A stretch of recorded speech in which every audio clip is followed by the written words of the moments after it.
Sans surprise, la dissolution du Parlement israélien. Les parlementaires n'ont pas réussi à s'accorder sur un budget. Le gouvernement d'union et de raison entre Benyamin Netanyahou et Benny Gantz n'aura donc duré que 8 mois. De nouvelles élections auront lieu au mois d'avril, les 4e en 2 ans. Bonjour à tous et merci d'être avec nous. Dans l'actualité internationale également, le premier vol commercial direct entre Israël et le Maroc, c'est la conséquence de la normalisation des relations diplomatiques entre les deux pays. Le Maroc, qui est le 4e pays du monde arabe, a entamé cette démarche cette année avec l'État hébreu. Après ce vol Tel Aviv-Rabat, les liaisons aériennes directes entre les deux pays devraient à l'avenir se développer. 2 jours après avoir fermé sa frontière avec le Royaume-Uni en raison d'une nouvelle variante du coronavirus, la France autorise certains retours, mais sous condition.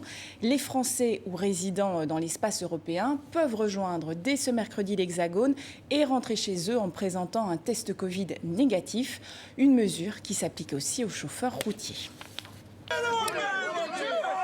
Échange tendu à Douvres entre ces policiers britanniques et quelques chauffeurs routiers français. Ils s'impatientent de pouvoir rentrer chez eux. La France vient d'annoncer qu'ils pourraient le faire dès aujourd'hui, à condition de présenter un test Covid négatif.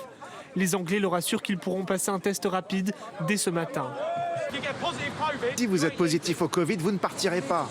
Vous devez réserver un test Covid avant de partir. Sinon, on ne vous laissera pas partir. Ils ouvrent demain matin. Alors, vous devez aller en ligne et réserver ce test.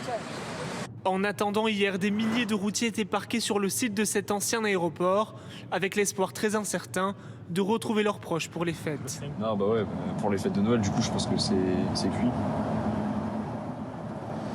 Avec une année 2020 pourrie, on aurait bien aimé quand même bien finir l'année. Et au final, bah, on est bloqué là, comme du bétail. Inquiétude aussi chez les Français installés à Londres. Jusqu'à hier, vols et trains ont été annulés. Ils reprennent aujourd'hui. Certains essaient alors de se faire tester pour rentrer au plus vite, mais les tests et les billets coûtent cher. Tous ne seront peut-être pas dans leur famille pour Noël. Une honte. Voilà comment Donald Trump qualifie le plan de relance de 900 milliards de dollars voté par le Congrès. Il prévoit notamment une aide de 600 dollars par personne, mais le président américain estime que ce n'est pas assez et il refuse de promulguer le texte. Lou Bureau. Après des mois de blocage, le plan de relance tant attendu avait pourtant été largement adopté par le Congrès. 900 milliards d'euros pour venir en aide aux foyers et aux entreprises les plus touchées par la crise sanitaire. Mais c'était sans compter sur Donald Trump, bien décidé à continuer de faire parler de lui. C'est vraiment une honte. Plus de 5000 pages pour un projet de loi que personne au Congrès n'a lu en raison de sa longueur et de sa complexité. Ça s'appelle le projet de loi de relance Covid, mais il n'a pratiquement aucun rapport avec le Covid. Sans sa signature, le plan de relance ne peut pas entrer en vigueur. Donald Trump exige du Congrès de nouveaux amendements, comme l'augmentation à au moins 2000 dollars par personne des chèques d'aide reçus, au lieu des 600 initialement prévus. Le président élu des États-Unis, Joe Biden, a lui estimé que le plan était un premier pas, mais qu'il ne serait pas suffisant. Le Congrès a fait son travail cette semaine et je peux et je dois leur demander de recommencer l'année prochaine. Car même avec les changements que je vais mettre en place fin janvier, les gens vont continuer de tomber malades et de mourir du Covid. C'est le deuxième plan d'aide mis sur pied par l'administration américaine depuis le début de la crise sanitaire. Donald Trump a demandé à ce qu'une proposition de loi convenable et simplifiée lui soit renvoyée. Sans sa signature, l'administration américaine pourrait être obligée de fermer, faute de moyens, dès lundi prochain. L'inquiétude en Centrafrique. À quelques jours seulement des élections générales, les combats ont repris. La ville de Bambari, à 380 km au nord-est de la capitale, est tombée aux mains des rebelles. Une instabilité que dénonce Jean-Serge Bokassa, le fils de l'ancien président, qui préfère retirer sa candidature. Pour l'instant, le pouvoir maintient le scrutin. Insécurité, guerre civile après guerre civile, l'histoire de la République centrafricaine se répète. Faute de budget, aucune politique de préservation du patrimoine n'est mise en place. Notre correspondant à Bangui, Clément Di Roma, s'est donc rendu dans le dernier haut lieu du patrimoine qui lutte pour survivre. C'est le seul musée du pays, à Bangui. et il abrite des trésors étincelants que Abel Coton, le directeur, conserve précieusement dans son bureau. Sa pièce phare, les fauteuils de l'extravagant empereur Bokassa Ier. Ce sont les sièges de Bokassa et son épouse Catherine. Et à l'époque, quand ce siège-là, c'était comme ça. Sur les 8000 pièces originales, il n'en reste aujourd'hui que la moitié. C'est là, c'est la tête de l'empereur Bokassa. Pendant la dernière guerre civile en 2013, le musée est pillé durant les combats entre rebelles Séléka et milices anti-Balaka, et le toit cède alors sous les bombardements. Pendant les événements, les objets prenaient de l'eau et le ministère a jugé mieux sauvegarder ça en les mettant dans des caisses. Aujourd'hui, le bâtiment est rénové, mais les collections ne sont toujours pas exposées, faute de budget. Notre souci, c'est que le public, en ce moment, est privé de son droit de visite. Parce qu'il y a un problème de financement. Pourtant, ce musée est le seul endroit qui abrite les reliques de l'histoire centrafricaine. Bernadette Mbiliqueux y travaille depuis 27 ans.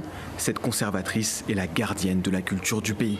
Au début, le musée fonctionnait à merveille. Tout le monde a l'habitude de venir. Regarder le musée dans cet état, ça me fait peur, ça me fait mal au cœur. Au rez-de-chaussée, cette petite salle contient les quelques documents qui ont survécu aux guerres civiles. De précieuses archives que consulte Gérard Daimbo, directeur du patrimoine culturel. Beaucoup de chercheurs viennent ici pour connaître l'histoire de la République centrafricaine et autres.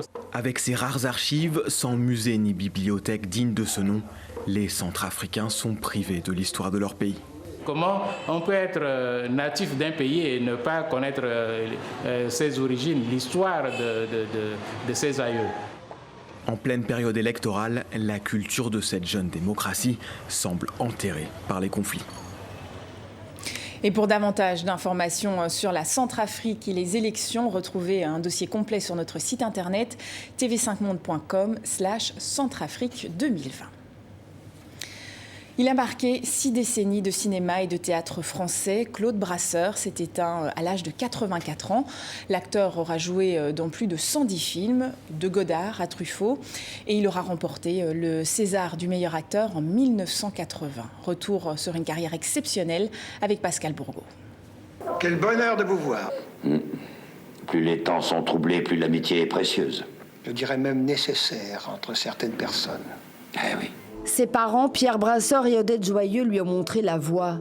Le jeune Claude commence sa carrière au théâtre, il adore les planches et ne les quittera jamais. Ses premiers grands rôles, il les doit à la télévision. Il incarne tour à tour Vidocq et Rouletabille dans des séries très suivies sur les chaînes francophones. Quel est mon métier à moi? Vous arrêtez, vous mettre au trou. On se fait la guerre. D'accord. Seulement entre hommes, on pourrait se comprendre, non? Claude Brasseur crève l'écran, le cinéma lui offre la consécration. En 1977, César du meilleur second rôle dans Un éléphant, ça trompe énormément de Yves Robert. 3 ans plus tard, 1980, César du meilleur acteur dans La guerre des polices. La même année, Claude Brasseur incarne le père de Vic dans l'inoubliable Boom.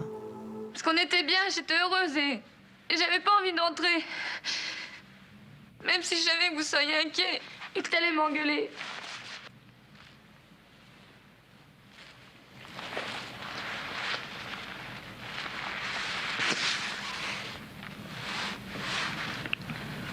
Regarde ça demain.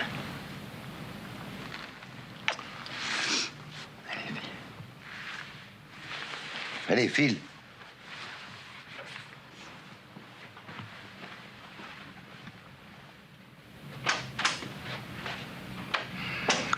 L'emmerdement commence. Après 60 ans de carrière, plus de 110 films, Claude Brasseur a tiré sa révérence à l'âge de 84 ans. Les flots bleus, c'est quand même une merveille. Et c'est la fin de ce journal. Merci à vous pour votre fidélité. L'actualité, c'est également sur notre site internet tv5monde.com. Excellente suite de programme à vous.